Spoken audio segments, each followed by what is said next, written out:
that their troubles and their questions are probably something normal in the development of your children. For those of you that don't know me, I am Lina Acosta Sandal. I am the owner and founder of Stop Parenting Alone. Everything that I do in our space, all the choices that I make, everything that I offer to parents is from my firm belief that with the right information, you as a parent will always make the right choices for your children. A lot of the time, your parenting questions and your parenting concerns and your concerns about your children is just because you don't have the developmental information, the psychological information, or you yourself as a person may need, some tweaks here and there. So that's what I do. That's why I do it. Why should you listen to me?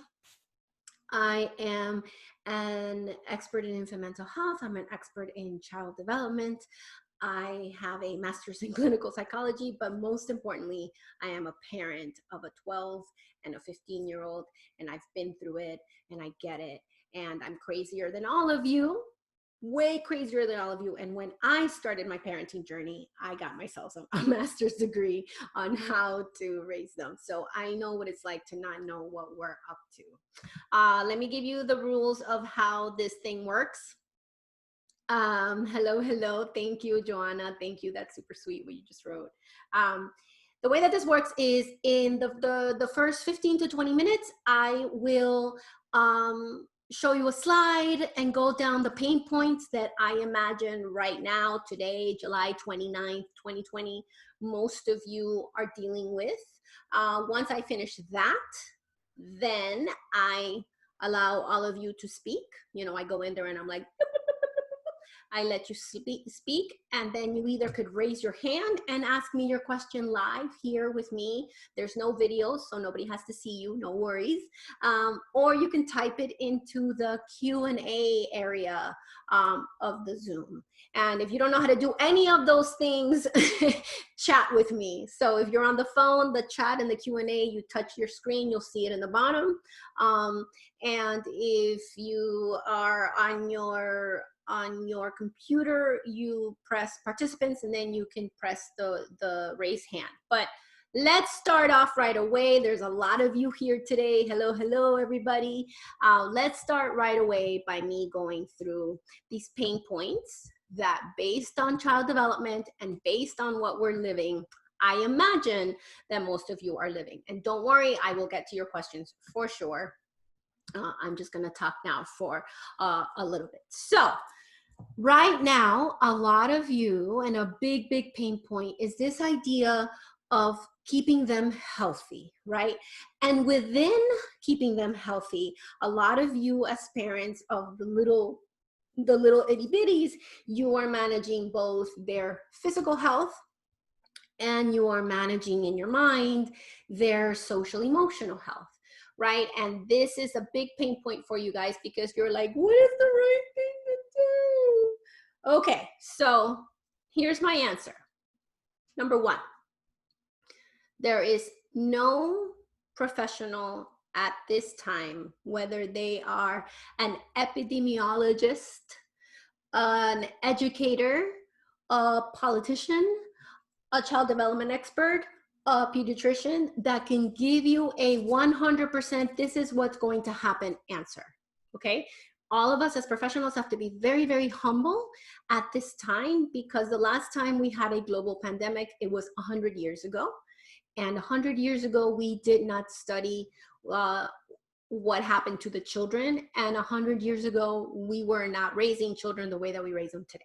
So, however, all of us in each of our professional fields have research and expertise on other things, right? And that's development for me and psychology for me. And I could only answer your questions based on what we know when children experience hardship, right? That's the closest thing that so all of my answers are based on development, psychology, with the cloud of hardship, okay? So one, Lina, is it more important for them to go to school or is it more important for them to stay at home? Okay, the answer to that question first and foremost is it depends on how you are about this question, right? So number one, what all of you guys have to know that in early childhood, the relationship with their primary caregiver, right, which is a parent, an extended family that lives with you that also cares for the child, is what's most important, right? So if you decide, hey, my preschool is doing an excellent job, I trust them that they're going to keep it clean and healthy and social distancing and all the beautiful things, and I need to work and I'm gonna choose to take my baby to preschool, the most important part of that drop off is you, your mood, your message, your energy when you're dropping them off. So if you make the choice to send them to school, then I want you to be, very, very as calm as possible. You're not going to be perfectly calm, right? Because that's not human in this time. Nobody on earth is perfectly calm like right now, including the Dalai Lama and the Pope. We all have, some anxiety about what is happening around us with this global pandemic. But whatever decision you make, the number one thing that's going to keep your children emotionally healthy and continuing to develop the other things that young children are developing, fine motor, gross motor, communication, problem solving, language, right, is for their caregivers to be as calm as possible. So whether you call it being selfish, whether you call it self-care, whether you call it potato chips, I want all of you, after you listen to this call, to wonder for yourself, what helps me stay as calm and as present as possible, and how can I do it within the restrictions, which goes to this routine of my current life with my baby. So that's number one. Number two, yes, there are things that your babies are not developing at this time because they don't have opportunity, right? They don't have the opportunity to manage another child the same age as them, unless they're a twin, and kind of maneuver being in a group of children. However, and when children are in a group of children, that particular developmental marker is learning how to be one of many, right? One of many in the group. When you send a child to preschool, they learn, what they have to do when they want a toy, and somebody else is using it. They learn how to be patient and wait for the caregiver that has other little children, right? So they're not practicing that in an intense way, because for some of them, they haven't been at school for 5 months, right? But they can practice that with you, their caregiver. Whether you're a single parent, whether it's a 2-parent household, whether it's a multi-generational household, your child can practice understanding that they're one of 2, one of 3, one of 4, one of 8. And the way that you do that is by allowing them to frustrate when you can't help them immediately. Okay, which addresses this guilt that all of you are feeling. All of you are feeling this intense guilt that you're not doing enough, that you're not there for them. And you're feeling that because children 3 and younger, if they are securely attached, they want you and need to see you and need to communicate with you something every 10 to 15 minutes. When I go to a preschool, I observe a classroom, which I do in this town. There's certain preschools that pay for me to come and observe the classrooms. I'm always looking for the child who is not checking in with the teacher every 10 to 15 minutes, or the child that's stuck to the teacher 100% of the time.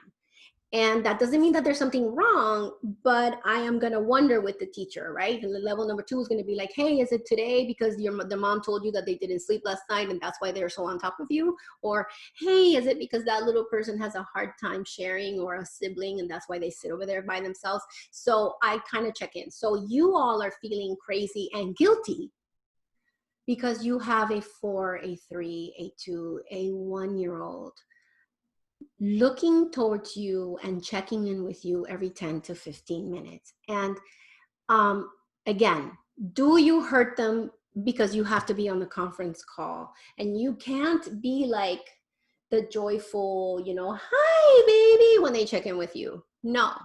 Why, Lena? Why not? Because at that point, they're managing what they would manage in the classroom: frustration tolerance and managing their delay of gratification, right? Most children want you to respond immediately, especially in this age group. That's why they're such a hard age group to take care of. But when they have to wait, it's okay, and you're not helping them. And when the guilt bubbles up, because it will, just remind yourself, hey, I'm teaching them how to tolerate frustration. I'm teaching them how to delay gratification. I'm not hurting them. And keep that up. And when they are practicing frustration and when they are practicing delay of gratification, it looks like screaming at the top of their lungs. So then that brings it back to you. You breathe. Hopefully you have someone that can help you, that can take them. Hey, mama's on the computer right now and she has to work. Hey, papa's on the computer right now and he has to work. Hey, grandma's on the computer and she has to work. Whomever that caregiver is, hopefully somebody is there helping you. And if you are a single parent and you have had to deal with this on your own, it is about planning, which brings me to the screens, right? Around, okay, I know I have a meeting with my boss on my computer at 2 o'clock. Okay, save Moana for 2 o'clock, right? And do expect them to come in to check in with you, right? And when they check in with you, you know, touch them. Don't ignore them, or don't shoo them away immediately. No, I'm working. No, when they come in, if you look up and smile, sometimes that's enough for them, right? If they walk in and you're on a call with somebody, you know, pick them up, hold them for a minute, set them back down. If you're going, no, mommy's working, immediately when they come in, that's gonna escalate them, right? So try not to do that if you don't have to, right? But do a quick glance, a quick touch, a quick smile, and back to what you're up to, right? And for most, that may be enough, right? But again, are you hurting them? Is that not them practicing social emotional skills? No, of course not, because right there and then they're practicing how to be patient, how to focus on the toy that you may have offered for them while you're working, and all that kind of good stuff, right? Is there going to be a developmental delay? Not necessarily. How I want you kind of to soothe yourself around this is to think about your routine. So why a routine and how flexible? Why? Because when your child can predict what's going to happen in their day, they tantrum less. Because you see, when you don't have a pattern about your day, when they don't know when they're going to play with you or not play with you, when they don't know when they're going to see a TV show or not see a TV show, when they don't know when it's time to sleep, two things happen. They either make up their own mind, and then you tell them that it's time to sleep, and then now you have taken away their decision to do something. That's one. And two, especially if they can't predict when they're going to have you to spend time with you, they will steal it the rest of the day with the screen as well. If they don't know when we watch TV and when we play with the screen, they will attempt to steal that. But if they know that I have lunch, I nap, and when I wake up, I have some screen time, they're not going to ask you for screen time earlier. And that's why a routine needs to be predictable and rigid. And remember, it's not about the time. The only person that needs it to be about the time is you. For the child, it's the pattern, right? So when you have this routine set in, those of you that are not going back to school, I want you to think about that the only time that you really need to give them is the time that you were giving them before global pandemic times, right? Before global pandemic times, your child was used to getting picked up from their preschool, you putting them in their car, you were mostly available to them, and all you really did maybe was maybe wash some laundry and make a dinner, and that's easy to do while entertaining them. So know that all the children were pushing for that same interaction with you because that's what they were used to for 1, 2, 3, 4 years, right? So that's why I don't want you to replace with that much intensity of connection between 9 and 3, because they don't need it. They just need those 3 to 4 hours at the end of the day that you used to give them at before global pandemic times.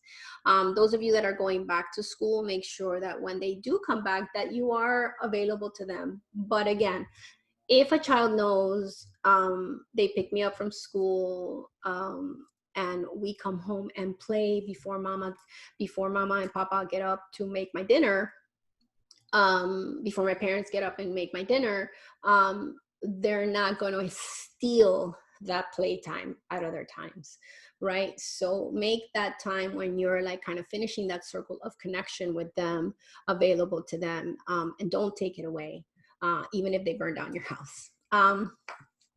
Discipline and parent sanity.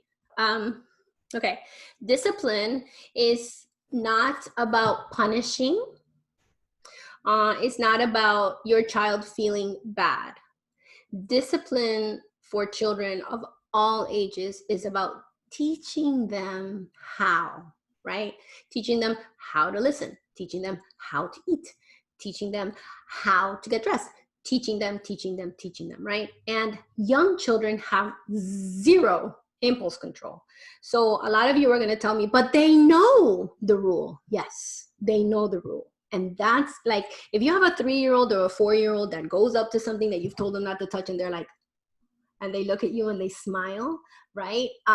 That's not being naughty. That's not being disrespectful. That's not manipulating you. That's them going, that's the rule, right, mama? Right? And in that moment, I want you to look at your child and go, yes, that's right. We don't touch the plug. You are staying safe. And then they'll be like, doo-doo, and they'll walk away. Right? Because in this age group, why they don't follow the rule, why they don't listen is for 2 reasons. One, because they don't know how to stop pleasure, right? They have not learned to delay gratification, right? So if you're pulling them away from playing so that they can go to bath, books, and bedtime, they're going to fight you on it. They're going to show you their frustration, right? So they don't want to follow a rule because they don't want to end their pleasure, and they don't know how to end their pleasure, and they don't follow the rule because they have a zero impulse control, right? There's a lot of little tiny ones, especially the 3 and 4-year-olds who actually can recite to me the rule. They find themselves breaking it all of a sudden, and it makes them feel sad too. So be very, very mindful that you are going to repeat and remind a rule consistently at least 80 times before they stick with it. And you're going to tell me in all of your questions, so I'm going to address it before you ask me. But I talk to them and I tell them and they don't move, Lina. They don't listen. Like, it's like, I know they can hear me. Yes. Anybody under 5, the way we prompt them into a transition, changing from playing to eating, from eating to going to bath time, we have to do the rule of 3. The rule of 3 is, first you say, it's time to, and your language is important. Do you want to have lunch? When you were going to give them lunch. That's a yes or no question. So if your little 3 or 2-year-old or 4-year-old goes, no, they're not being rude. They're answering your question. So we're going to put on our shoes, okay? No. Okay is a yes or no question. So remove okay and remove do you want to from your vocabulary. And from today moving forward, you're going to say, it's time to get dressed. It's time to. And then you say it once with your voice. They're over there playing with the magnetiles. Susana, it's time to eat. Susana keeps playing with the magnetiles. She doesn't even look up, right? You say it twice with your voice. Susana, it's time to eat. Susana keeps playing with the magnetiles. That's it. Just 2 verbal prompts. Most of you are giving me 10. Okay, it's time to go. Okay, it's time to go. Okay, it's time to go. Okay, it's time to go. And then you go back to talking to whoever you're talking to. No, it's time to go, really. They're not going to move, right? So 2 verbal prompts. Then you go up to them and you go, hey, Susana, it's time to eat. So mommy's going to put away the magnetiles and you're going to help me by getting the basket, right? And then most little toddlers and most preschoolers will be like, screaming, pick up the magnetiles. Don't deal with the screaming, put them away. Yes, you're frustrated. It's time to eat, right? They're stiff as a board. They won't move to the table. You say, I'm going to help your body and we're going to go to the table. And you're going to do that every single time. When they lose their bonkers, when they lose themselves, we just label the emotion and we shush our mouths. We don't distract them. We don't convince them that it's a good idea to go eat. We just say, you're frustrated. Take a minute to settle down. Oh, you're showing me that you can't move. I'm going to help your body. And eventually, they will move when you get up and talk to them. Okay, so that's discipline. A lot of you guys are asking me the question, why is my child so clingy? Why does my child have mamitis? Why is my child on top of me? Oh my God, I can't. Well, one, I already told you, because they're checking in with you every 10 to 15 minutes. They do this to you. They do this to their teacher. They do that to, if they are securely attached and healthy, they are doing that, right? So if you don't have to work in another room, my recommendation to you is to be within eyesight of them, right? And look at your clock, and while you're doing your email or while you're writing your proposal or while you're working on your computer, you know, preempt, right? So between 10 and 15 minutes, if you need to go get water, get up, touch them within those 10 to 15 minutes, go get your water and come sit down. Look up and say, oh, you have a blue car, and your little person will look at you and smile and get back to what they're doing. But if they can see you, they're going to do a better job than if you're hiding behind the door. And if you need to hide behind the door, in that scenario, you definitely need another adult pulling them away from the door, reminding them that it's time for their parent to be working. It's time for your parent to be working. It's time for your parent to be working. And I want to change the word clingy to assurance. Mamitis, being on top of you, is your child seeking assurance. And if you tell me, well, no matter what I do, he doesn't feel assured and he's always on top of me, we may need further conversation, because that could be 2 things, you know, a sensory processing situation and or them not feeling that you give them that individual time, so they're stealing it from you constantly.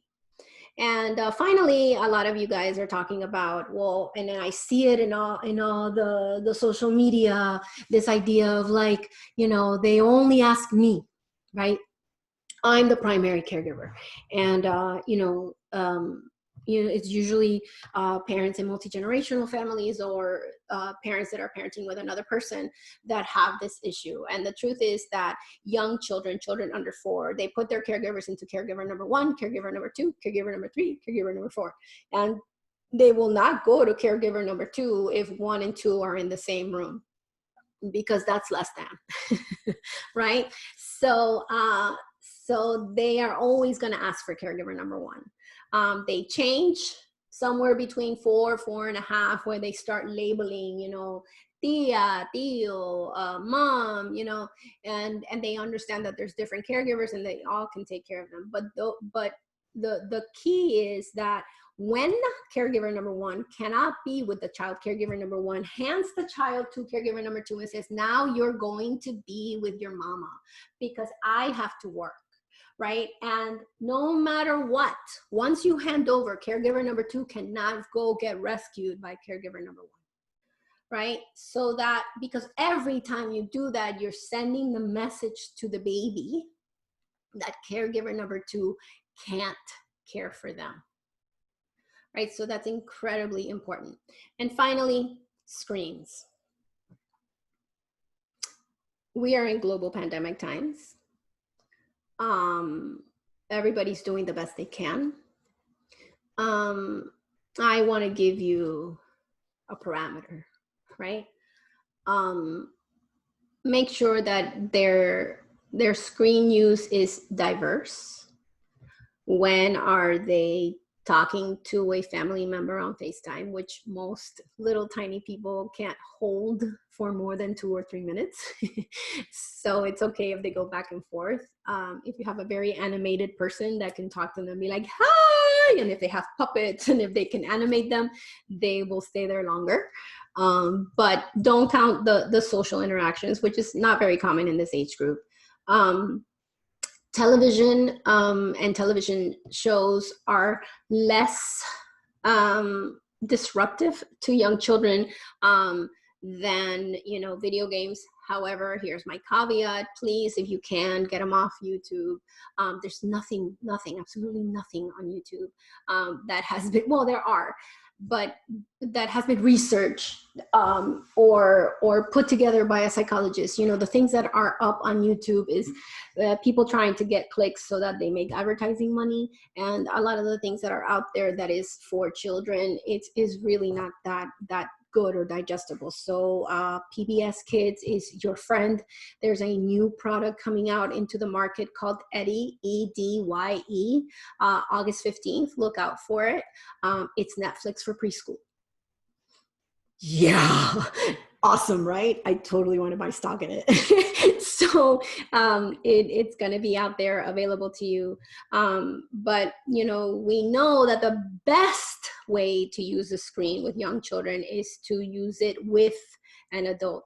Children under 2, they don't learn, they learn absolutely zero from a screen. Not absolutely zero, but there's minimal, because a lot of children can't translate what's happening in the screen to what's happening here. So don't kid yourself that your child is learning something if they're under 2. They're not. But children 3 and up can learn some things. So go to Common Sense Media, commonsensemedia.org, and there's or Common Sense Media Wide Open School, and they give you ideas on apps and programs that you can use in the screen. But please, you're gonna hate me, you're gonna want to punch me in the face. Try to keep it under 2 hours or less if they're using their screen in 24 hours, and make sure that some of those hours they use the screen with you.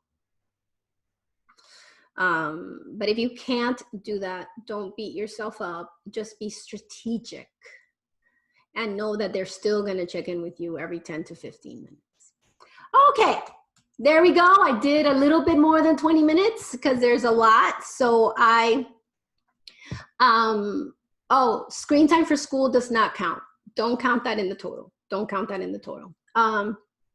So here we go. So I'm going to go back and forth between people that raise their hand and the Q&A. So again, everybody, this is your time. Type your question into the Q&A. Type your question into chat if you want it to be out in the world. You shouldn't be shy about the question that you're asking. We all have questions. Or raise your hand if you want me to come to you. So I'm going to go back and forth. Okay, so, okay, unmute yourself and go ahead and ask me your question. Hi, is it me? Because it said unmute. Hi. Yes. Hi, Lina. Thank you so much for doing this for us. My name is Vanessa, and I have a question about my 3-year-old, about handling her frustrations and when she's angry. I've watched your intelligence, emotional intelligence talk about letting them just be frustrated, and labeling the emotion. But sometimes when she gets angry or frustrated, whatever it is, if I don't know, her sister got her toy, or we have to end an activity, whatever it is, sometimes she will hit me or hit her sister. Yeah. Or hit his sister. And I want to know, in that situation, because when she cries, etc., I can let her be. But in the situation where she's hitting us, what should we do? And the same thing when she's throwing things, and I'm trying just to, if I can, get away from the room and just let her throw things in her playroom, and then come back and be like, okay, are you finished? Give you a hug, etc. But in the case of hitting, what should we do? Okay. Okay. So hitting. So awesome. Yes. Glad you were able to see the emotional intelligence conversation. So same, but we grab the little hand that's hitting us, right? Like this. And we say, I can't let you hit me. You're very frustrated. Let's try to calm, and repeat. I can't let you hit me. You're very frustrated. Let's try to calm, right? In the moment, that's what you do. Repeat. I can't let you hit me, right? If there's so we do address the reaction. Hitting, yes.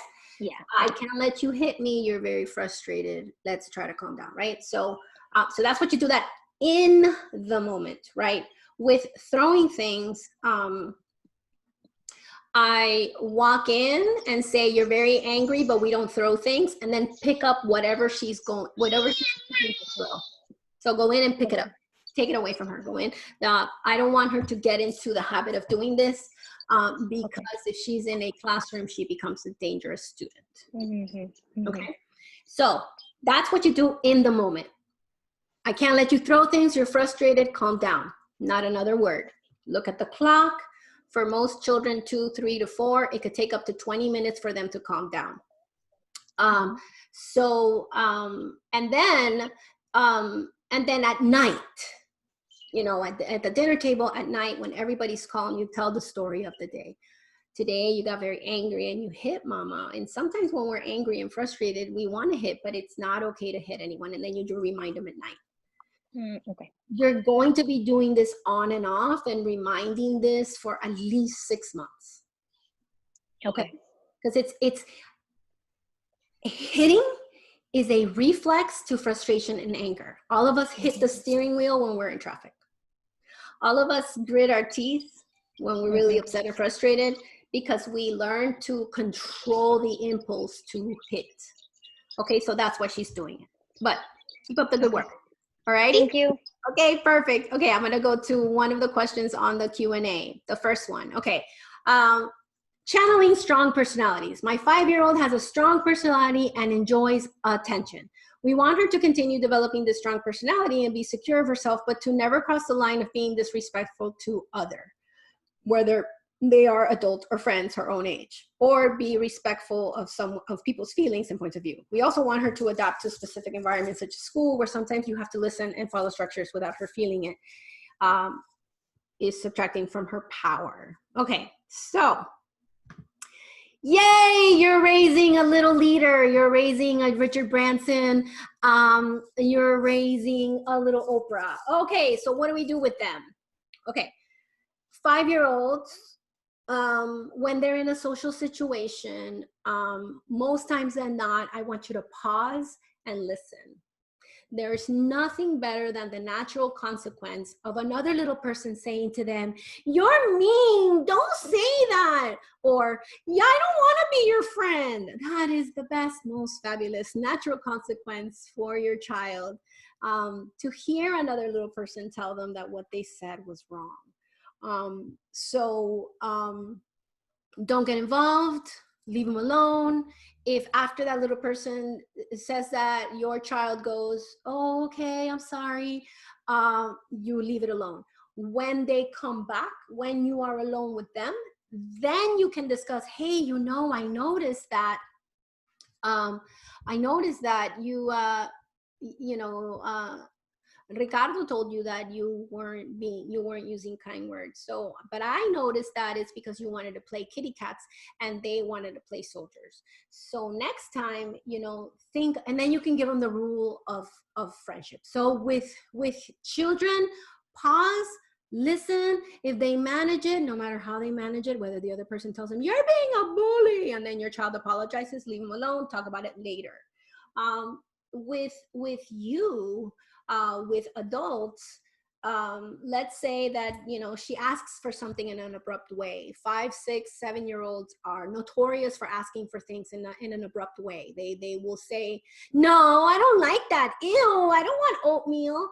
And then you as a parent, you're like, you are a little entitled, ungrateful person. They're not entitled or ungrateful. They don't know how to set a boundary.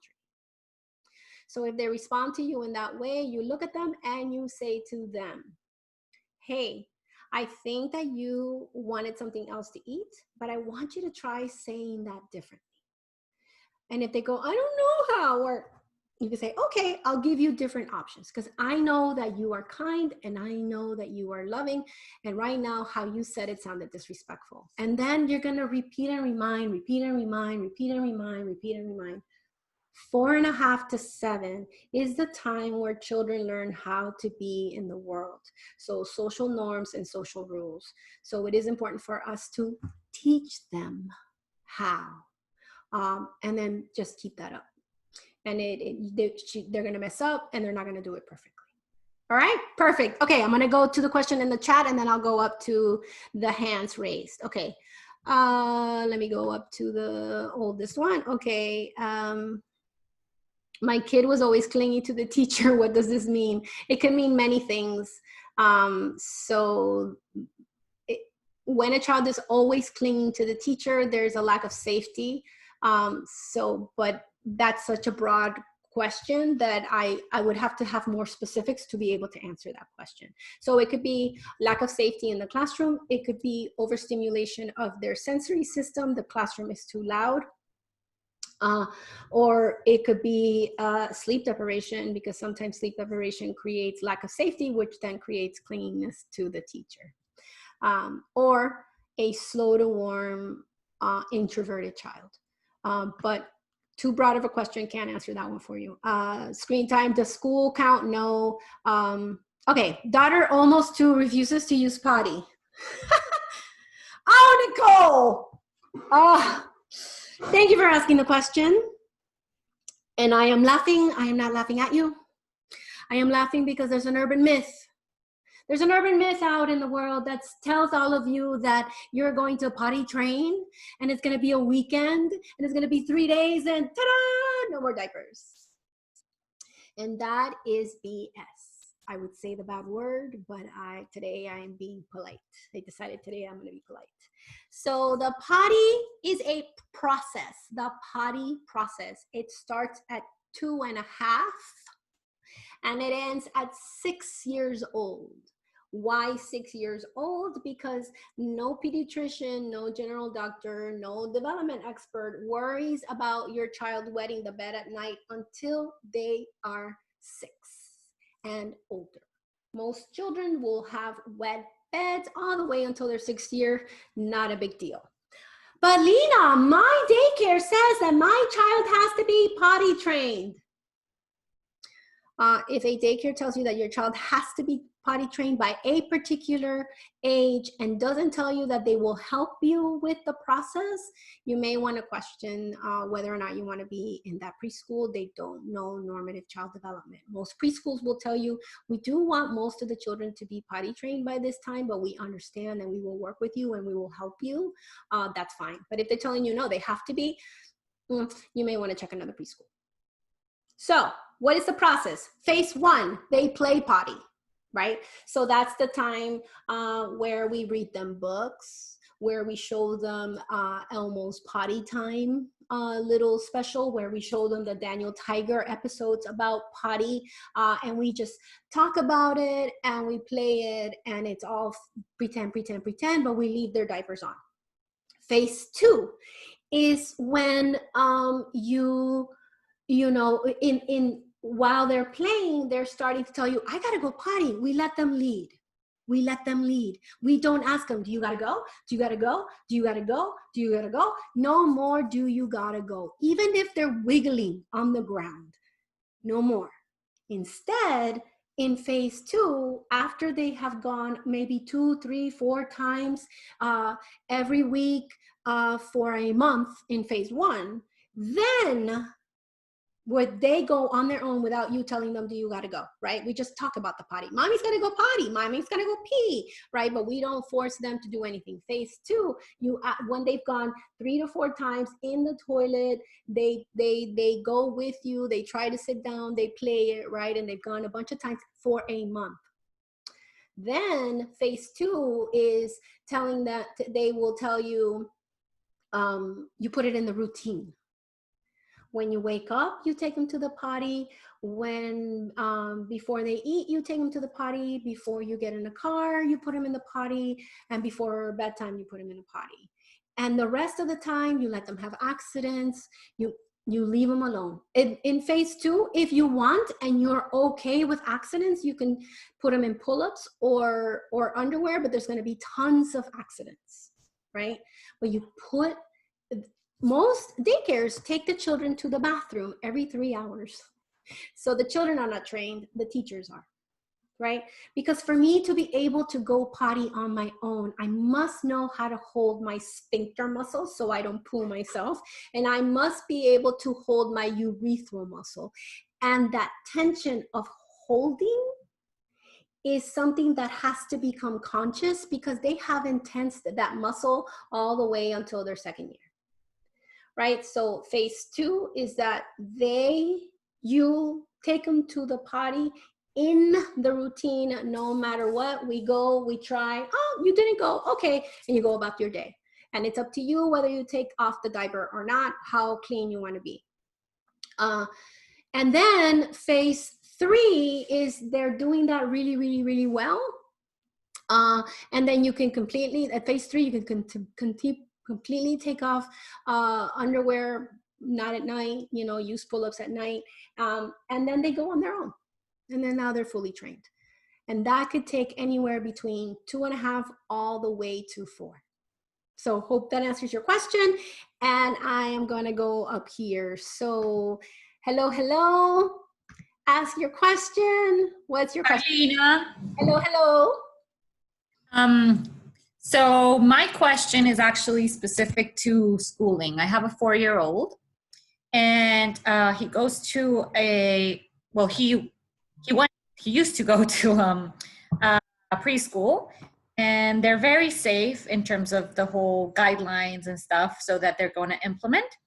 And they are, one of the things that they're doing is they're requiring masks for all kids and teachers. They're social distancing, so they're sort of shifting and having their desks 6 feet apart, very individual. And in recess, they probably won't be able to socialize as I would like to. So if my main objective for a 4-year-old for this year would be to develop socialization skills, my question would be, is it better for them to be exposed to this sort of fake socialization that I don't even know how it's going to go, within a school? Or would I be better off sort of maybe limiting the socialization with a couple of kids, but in a true fashion, Right. Okay. It's a very specific question. The going to school, I know that a lot of the schools that are doing it, like I know a lot of the preschools in the city, and they're going up and above, above and beyond, right? What they're doing is that they're making the stations be separate, and then the teachers have to be available to them to stop them, right? So one thing that all of the kids are going to practice a lot in school is impulse control. Mm-hmm. Right. So that's going to be like a heightened thing, and it's not a bad thing. Everything is grist for the mill. It's not a bad thing.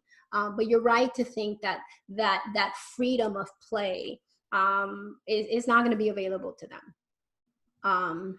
And FYI, everybody, don't think that you don't have to practice your child wearing their mask if they're not going to school. I really want to bust that fantasy. Please, everybody, buy 3 different types of materials, buy 3 different types of masks, and practice your child wearing a mask 5 to 10 minutes at a time every single day with you included, and make it fun.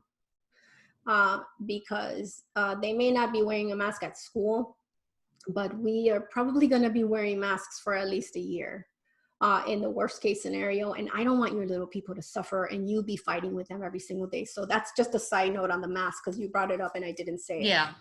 So, so if your goal is that pure socialization, create a little pod with other families and have them have play dates, 2 to 3 times a week. Yeah, for sure that's better. Especially for a 3, a 4, or even a 5-year-old. Because then and that's okay. Right? So then, 2020, 2021 is kind of like a dud as it pertains to school. But with 4-year-olds, it's going to be okay. So if you want to do that and you have the means and the possibility of doing it, sure. And then they will practice that that true socialization of playing and running and touching one another. And in that case, you just have to deal with the medical aspect of it. How you're exposing yourself to the parents, and all that kind of business, right? But that's different. That's not what you're asking me. And so if you can, yeah, sure. But for those of you that can't, and you're hearing my question to mom, to know that if they're at school and they're wearing their little mask and they're playing and the teachers are constantly going, okay, guys, don't forget our space, because they're going to do something like that. They're going to get between them. They're going to be beautiful preschool teachers, especially if you're in a good, in a good early learning childhood, early learning center. They're not going to be, punishing them or putting them in the timeout because they didn't, social distance. That's not awful either, because they get half of the socialization as well as the impulse control, as well as the, repetition of safety from the teacher. So those of you that don't have the privilege to do it, it's okay if they do go to school. Okay, thank you for your question. That's super duper important. Okay, I'm gonna keep going down the list of questions in the chat. So I did Q&A, I did live. Okay, I'm gonna go back to the chat. I'm being really good. Okay. Hi, Lena. How do you convince a 3-year-old first to begin and second to focus on schoolwork? Sometimes it feels like pulling teeth. Schoolwork? There shouldn't be any schoolwork. Hold on. I'm drinking tea. I should have some tequila. Okay. Okay. No toddler on the face of the earth stays focused in one paper, whether it's the most beautiful coloring book, the most amazing sheet of shapes, or the most incredible Zoom teacher, 45 minutes stuck here. They don't do it in the preschool classroom. They're not gonna do it in your home. So expect them to lose interest in the Zoom or the piece of paper that they're working on, or the coloring book that they're coloring on, every 5 to 10 minutes. So all you have to do is pull them back. Oh, you lost attention. Okay, name it, right? You lost your focus. Okay, let's go back to the Zoom. You lost your focus. Okay, let's write again. And then the first time you say and put them back. The second time, right? And by the way, they shouldn't be doing anything for longer than 20 minutes. Nothing, right? The teacher on the Zoom is changing what she's doing. Pay attention, right? Again, when I go to preschools in the city and I am their mental health consultant and I catch a teacher doing something for longer than 20 minutes, I write them up and I say, hey, that thing that you were doing lasted too long. They're 3, don't forget, right? So don't expect them to hold focus for more than 20 minutes. And I am guessing that your child was doing that exactly, and they were very, very organic and very, very normal. So the first time we put them back, the second time we go, okay, looks like you need a break, let's get your wiggles out, woo, and then focus them back. By the way, all of you adults right now, with the anxiety and the feelings that you're feeling in this time of global pandemic times, you can't focus either. So our adult version of that is work without interrupting, without looking at the Facebook, without looking at Instagram for 20 minutes, without answering an email for 20 minutes, work straight on what you're doing, take a 5-minute break, 20, 5-minute break, 20, 10-minute break. The little person version is 5, 1 minute, 5, wiggle, 5, 1 minute, 5, wiggle, because they naturally do that. Okay, that's why I was like, no schoolwork. So let me go over here, keep going down the questions. I didn't get the preschool for preschoolers. Eddie, EDYE. It will be available in the United States August 15th. Okay, I heard what you said about listening, but my daughter really doesn't listen to what I say or ask her. Sometimes I think her ears can't hear the frequency of my voice. Okay,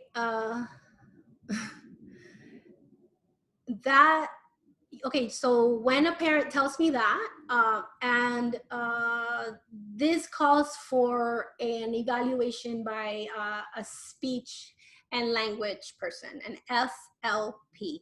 So my recommendation is to get a speech and language person to double check, to speak to your pediatrician about checking their hearing, because there is a possibility that there is, it's either structural, which is who the pediatrician would check, or it's about understanding language, especially if you find yourself that your child does pay attention when you point or make gestures. Like when you point and make gestures, your child then relates. That means that the words may be coming into her system, but they're not being processed in her brain. So based on your question and based on saying she really doesn't hear me, I want you to get a speech and language evaluation and an evaluation of her hearing from her pediatrician. That would be my recommendation.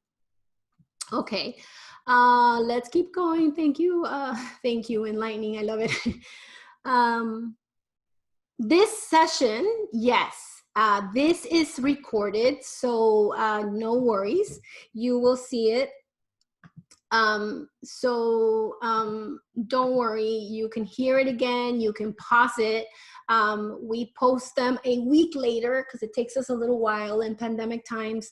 So you would go to the website, stopparentingalone.com, and go to blogs, and there you will see recorded talks, and you can see all the talks that I've been doing around town. Okay, so my son freaks out when he sees a picture of me when I was young, or if we talk about a memory. He has no part of, I have even hidden my baby pictures besides talking to him about it and how he feels, not sure what else I should do. Well, first and foremost, do not hide your baby pictures. There's no need to avoid this. So it is important to talk him through and tell him what he's feeling. Wow, it's very hard for you to imagine that mommy was a child before you were born. And it makes you feel yucky inside, but there's nothing to be yucky about. I used to be little. And then just repeat and remind, repeat and remind, repeat and remind. Just because a little person is afraid of something, if there is nothing to be afraid of, we don't avoid it with them. We just help them manage and live and work and live through it. And that fear that they're feeling, you know, while you're showing them a picture, you just kind of hold them a little bit. But yeah, of course, it's for some children, it's really unusual to understand it's really unusual to understand the past. And it's such a beautiful question, because it's such a beautiful example of, like, how sometimes you guys tell your children that tomorrow we're going to do this thing. Tomorrow and yesterday is really hard for young children to understand, because they're very much about right here, right now. So know that for some of them it confuses them, for some of them it scares them, for some of them it frustrates them when you tell them later, right? So the best way to handle it is to be specific. So again, with this question, be specific about what they're afraid of. You can't imagine that mommy used to be a baby, but every human starts as a baby. And when you're talking about something happening later or in the future, be specific about what later means. Okay, later we can play. Right now? No, later. Right now? Later. That doesn't mean anything to them, right? We will play after lunch. We will play together when you wake up from your nap. It's better than later. Okay, so that's very, very, very important. Okay. Over here, and this is probably going to be the last question that I answer. Hello, ask your question. Hi. Hi, sorry. No worries. Hello? Yes. Yeah, hi. I wrote it down also in the No Q&A. Perfect. But thank you for doing this, Lina. So the question is basically, I have a 3-year-old and a 8-month-old in the house.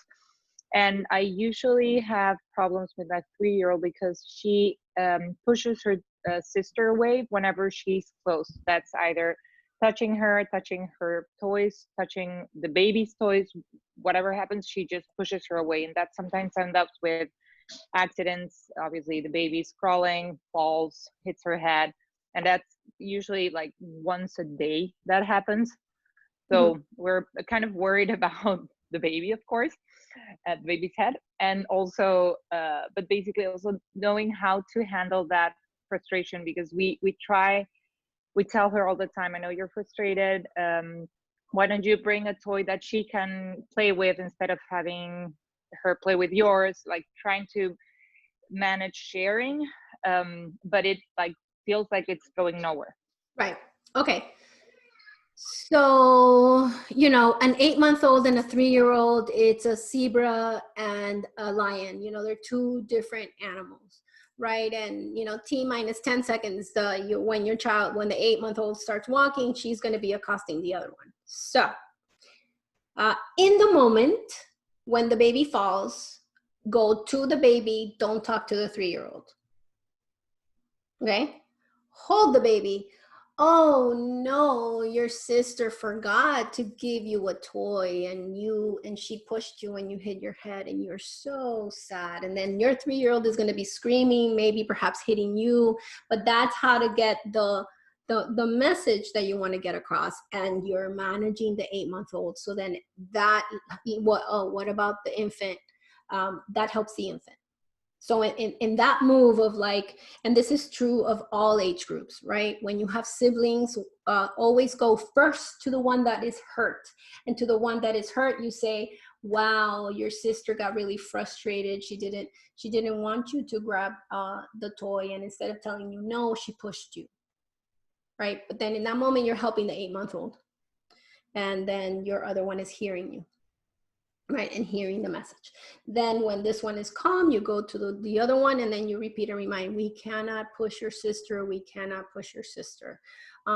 We have, she has to share games. Now, when your 3-year-old is engrossed in game, in playing, please be mindful of the crawling 8-month-old. Right, so your 3-year-old doesn't have the gross motor mobility to gently go stop. She goes stop, and she doesn't have the mobility to stop her. So if the 8-month-old is crawling over to a 3-year-old that is focused on a game, I need you to create the boundary for the 8-month-old, because the 3-year-old can't do it on her own. So that's important. If you can't be there, 100% of the time, then, it's just coming in and kind of like playing volley.